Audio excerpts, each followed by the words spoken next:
Welcome to Spirit Pig. This is the show that explores how to live a fulfilled life. I'm Duncan CJ, and today I'm talking to Sue Stone. In 1999, Sue's life hit rock bottom. She was desperately unhappy, her marriage had broken down, and she had over £250,000 worth of debt and faced the repossession of her home. She had 3 young children to bring up all alone, with no income, no idea where her next penny would come from, and just £10 left in her purse. However, Sue was not going to accept that this was her life, and so she started researching all about the power of our thoughts and about the subconscious mind, and she learned the fundamental principle that we get more of what we focus on. And then she basically then made it her mission work, just to work on herself, to reprogram her thinking, and since then her life is just completely transformed. She is an extremely successful businesswoman. She's recently appeared on Channel 4's popular TV series, The Secret Millionaire. She's the author of the book, Love Life, Live Life, and the founder of the Sue Stone Foundation. She's a happiness coach and empowerment coach, and she dedicates her entire life to helping others. And last but not least, she's recognised as the UK's happiest and most positive person. Thanks for being here, Sue. How does it feel to be the UK's happiest person?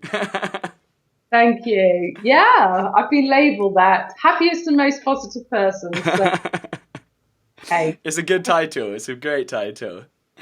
Could you maybe just describe, I gave a little bit of an introduction there, but could you maybe just describe, what was it like? You had, I just mentioned, you had 3 young children, all who just depended on you to look after them, and you had that moment when you, your cards are maxed out, that you couldn't get any more borrowing, you had £10 left in your purse, What was going through your mind there? That must have been a terrifying time.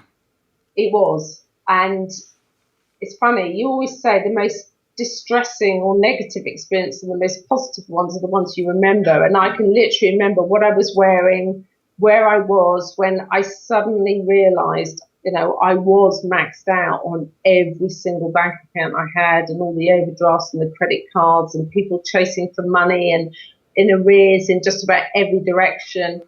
And it was the most terrifying situation. And I can remember turning to my handbag and thinking, my God, have I got any money? Can I get my hands on any money? And I realised I had £10 left in my purse.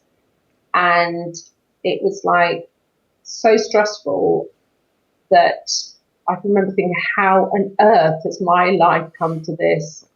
But it was a matter of thinking, right, what do I do with this 10 quid? I have got to feed my children. I've got to get them to school. So I put £5 of petrol in my car.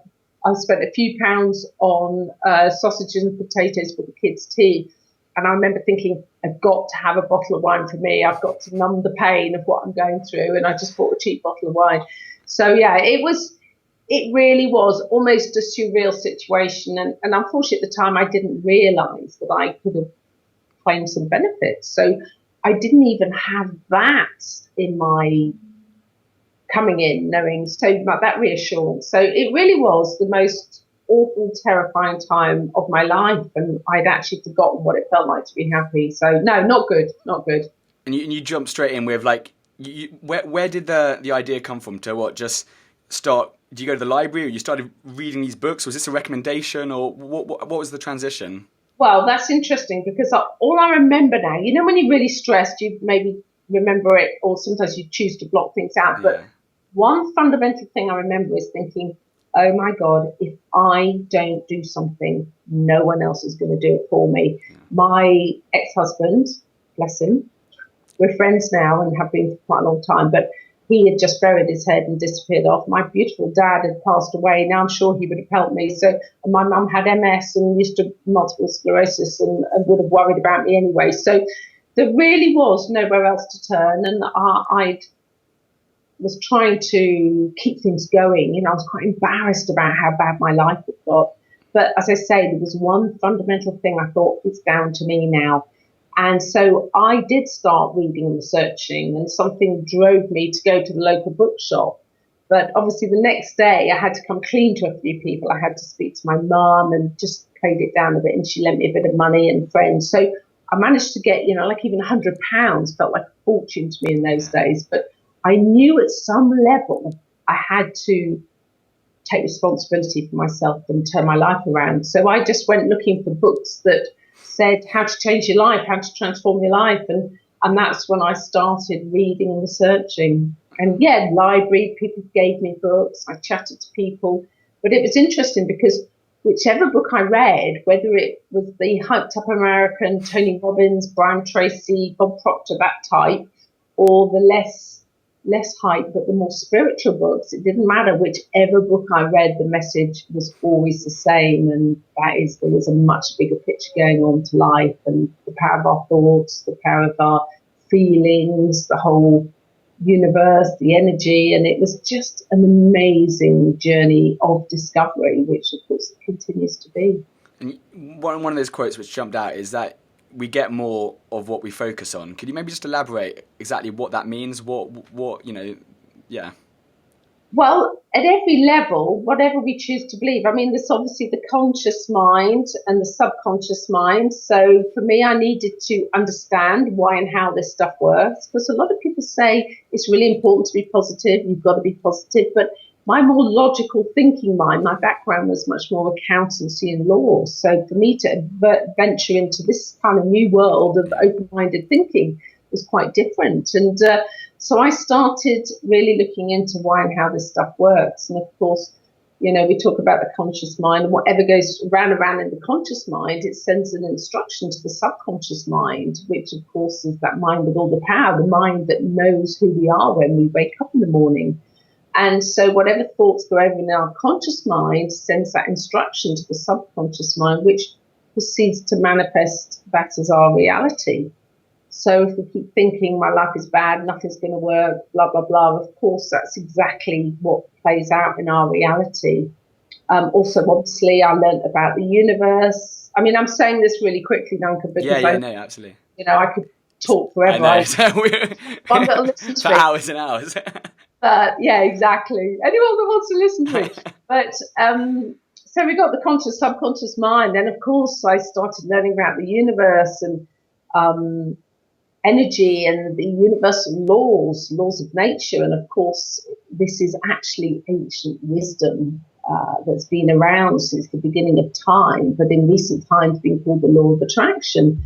But obviously, what we think about and what we focus on and our predominant thoughts and feelings is what we attract into our life. And of course, this isn't airy fairy new age stuff like That's what I was just about to say. That's what I was about to say, because the second you start using words like law of attraction and energy, like you see, I mean, I remember like 6 or 7 years ago when I read The Secret or something, and then I started talking to a couple of friends, and you suddenly see their eyes gloss over. But actually, studies, like recent scientific studies in like quantum physics and stuff like that, like there's actually sort of the scientific and the molecular studies backing up like the actual stuff, isn't there? Absolutely, and I love that. Is finally we have the science, we have physics, quantum physics that is backing up all the ancient wisdom that has been spoken about since the beginning of time. But of course, this isn't airy fairy stuff. The science behind it is that, of course, we are all energy, but that two things that are in vibrational resonance with each other are drawn together. So, hence the reason like attracts like. You know, birds of a feather flock together.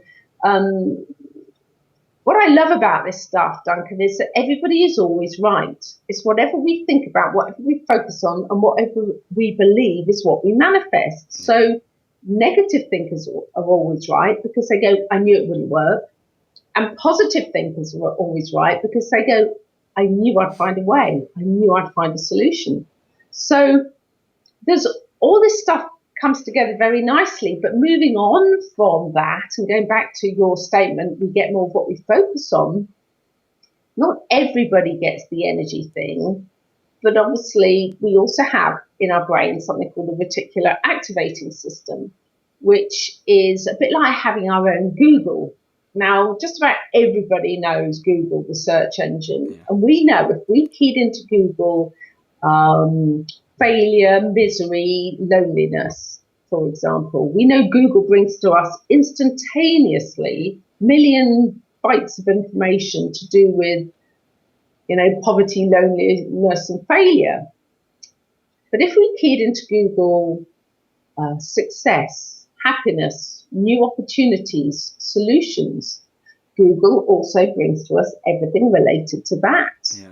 And of course, that's what we've got in our brain. The same thing. So if we keep focusing on failure, poverty, nothing ever works for me, unfortunately, that's literally all our brain can pick up. It's what it filters out. And a lovely way of explaining this, if I said to everybody, as I do, if you look around the room and count how many things that you can see that are red. So everyone goes around the room and counts how many things they can see that are red. But if you then said to them, right, shut your eyes and tell me, how many things did you see that were green?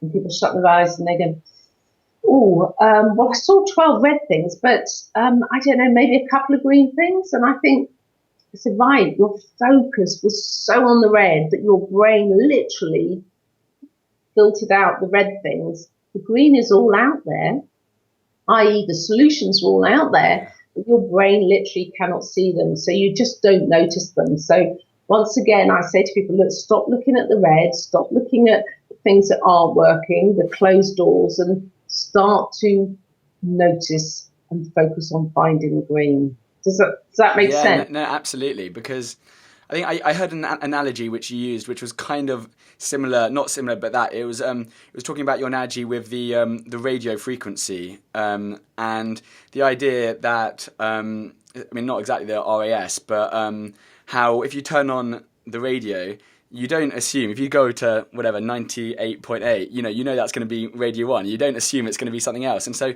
the same idea is when the thoughts we put out there, is that kind of right? Yeah. I mean, we tune in exactly to the frequency we want to listen to. And we know if we're slightly off the frequency, it's a bit muffled and we don't kind of hear it properly. It's exactly the same with us. It's all about aligning our frequency, i.e. our vibration, and the indicator of the vibration we're on is the way we're feeling. Yeah. So we all know that radio vibrational frequencies match. It's the law. We don't necessarily understand how and why it works, but we know and trust that. And we don't, as you say, expect to hear music from a completely different other station. Likewise, whatever frequency and vibration we're on in this moment is really what we're tuning into and what we'll hear, what we'll feel. So it is all about alignment of our vibration. And as I say, the indicator of the vibration you're on is the way you're feeling. So if you're feeling poor, if you're feeling like everything is missing in your life, you're feeling like everything's lacking and negative, of course you're on a very negative vibration. And unfortunately, all we tend to do is draw to us unconsciously more things of what we don't want. Yeah. So it is a matter of feeling good now, feeling rich now, choosing to think about all the things that are right in our life, focus on the things we've got to be grateful for and training yourself to do that. And that's literally, Duncan, all I did was when I learned how powerful this stuff was, I thought, you know what, Sue Stone, you've got to work on yourself.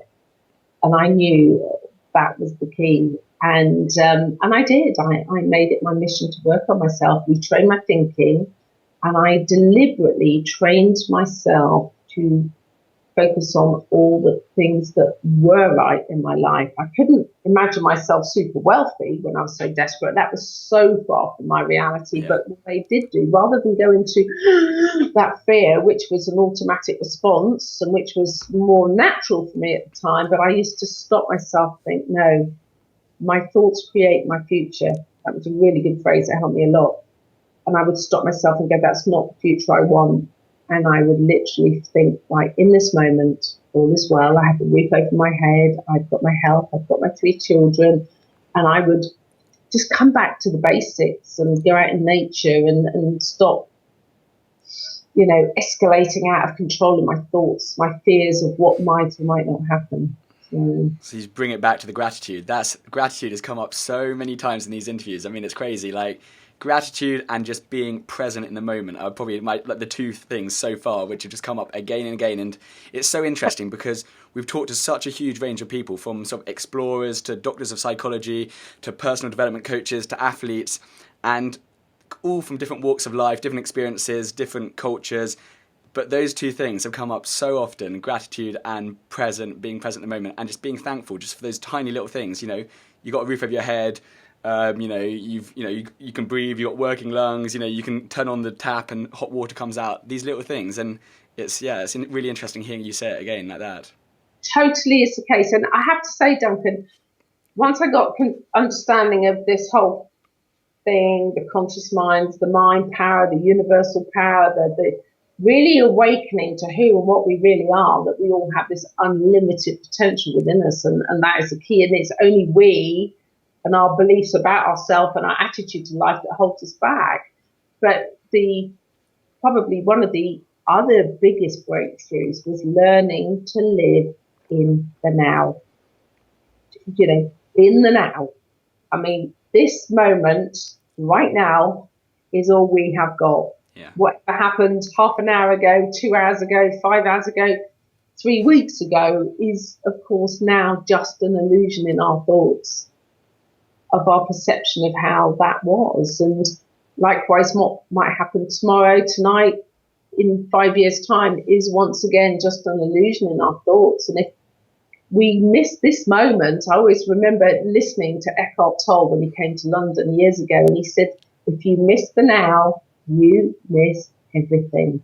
And that stuck with me so much. And, we can get so caught into he did this, she did this, going over and over and over in our past. And, of course, all we're doing is winding ourselves up. And what people don't realise, and, of course, I was marvellous at doing it all badly very well. Don't get me wrong. My former life, I was an expert in doing it wrong. But we wind ourselves up, and people don't realise all you're doing is disempowering yourself in this moment.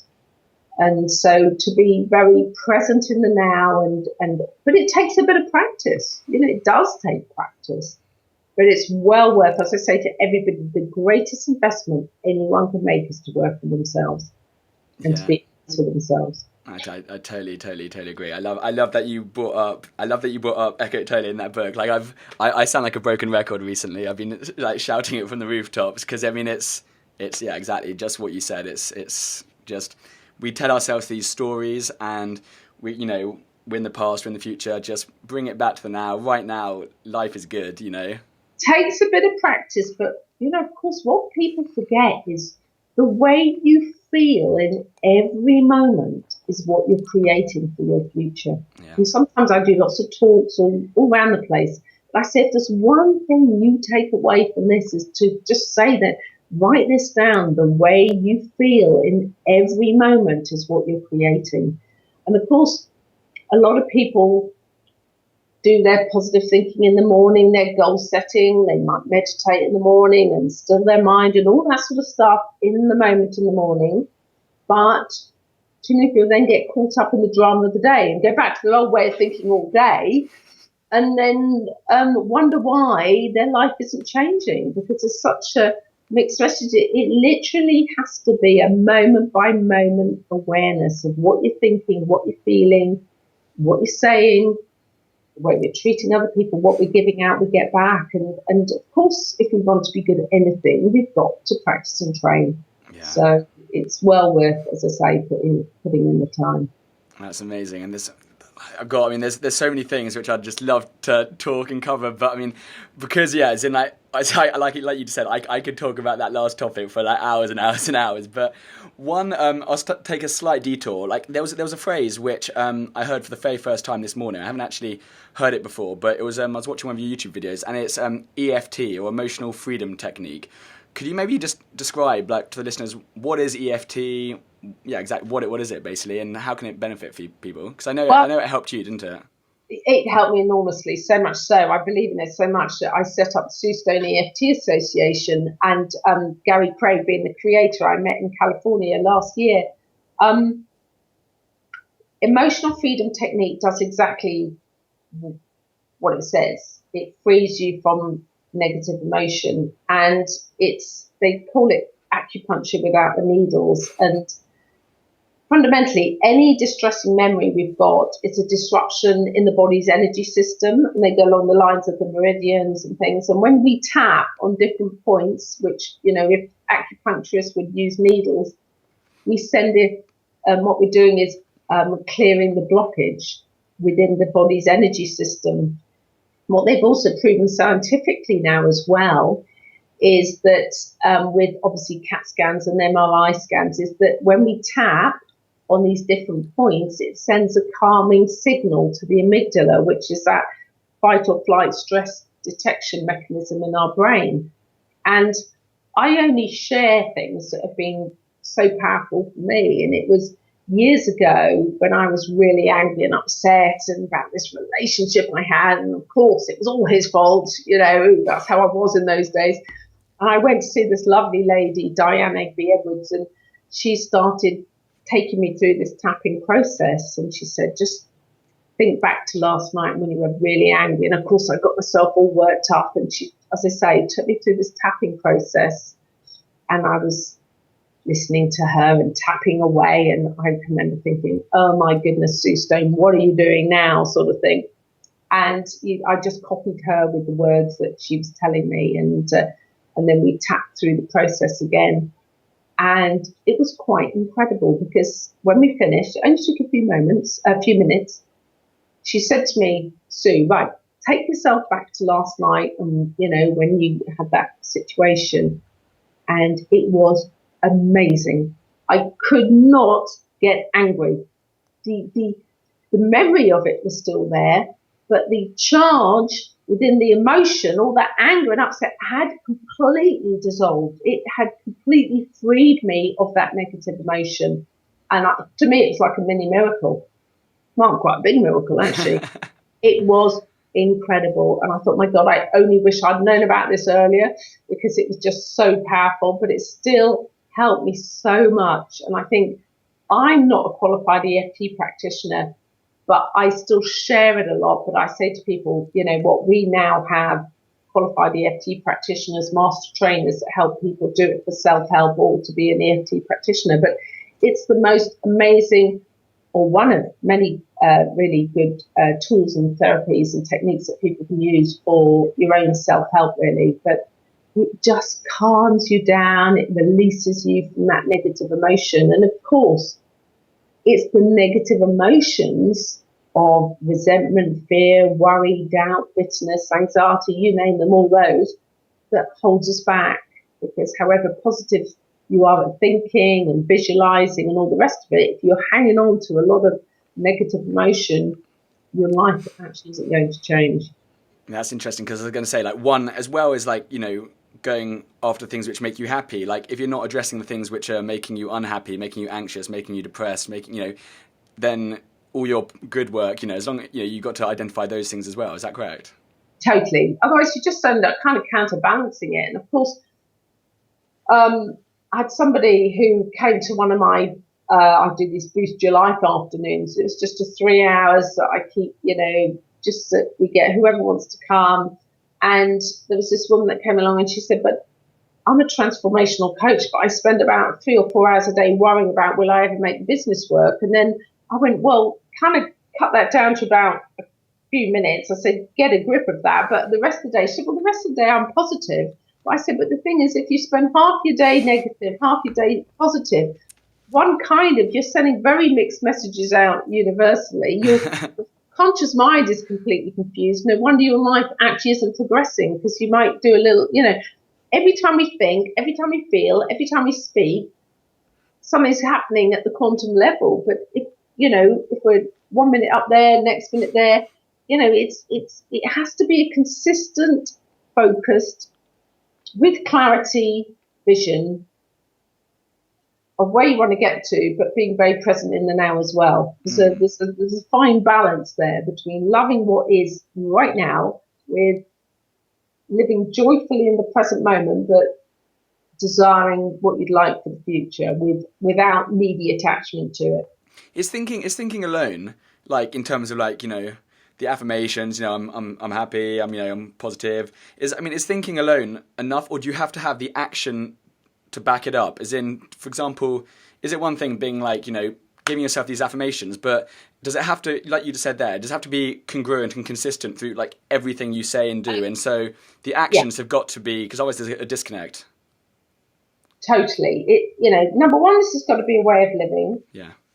Number two, if you really want to get results, number two, affirmations don't work if you just say, I am happy and positive with no emotion. Yeah.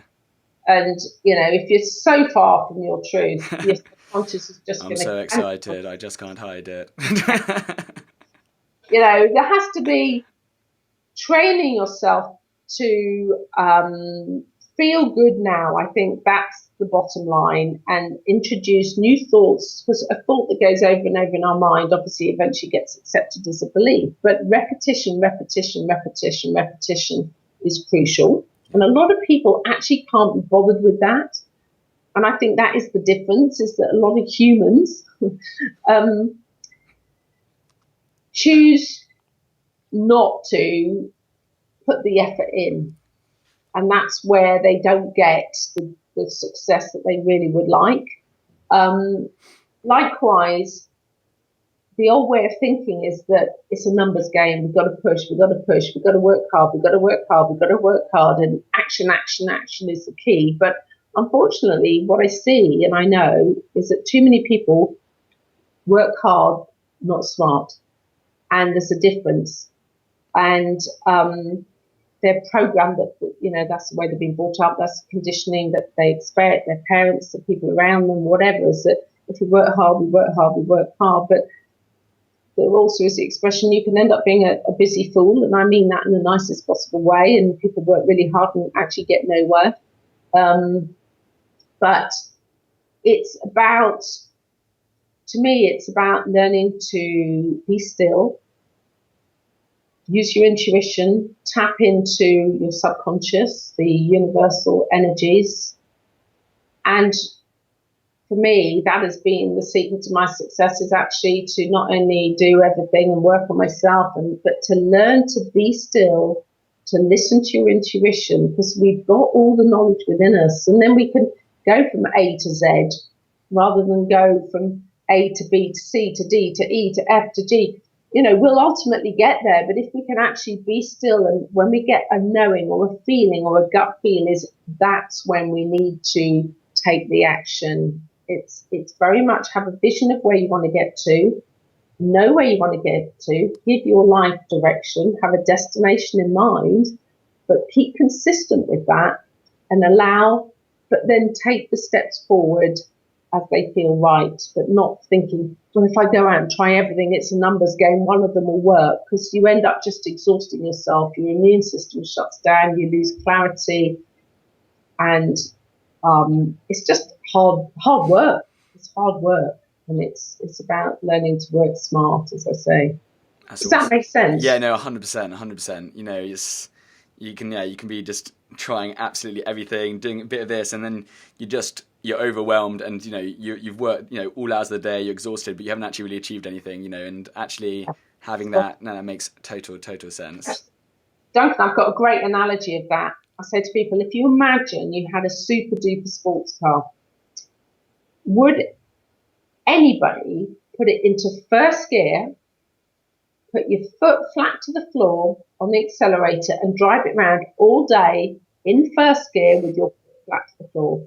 No one would do that, would they? Because they know in no time at all the engine would burn out.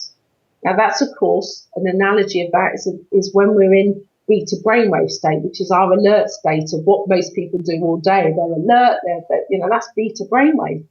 Now, if we keep going, busy, like I used to do, I used to think the more busy I am, the more I'm going to get done. And if we constantly keep going, we're so busy, we're not hearing our intuition, we're rushing to get things going, and of course eventually we burn ourselves out. Our immune system shuts down, and we lose focus, we lose clarity, and we literally can't see the wood for the trees.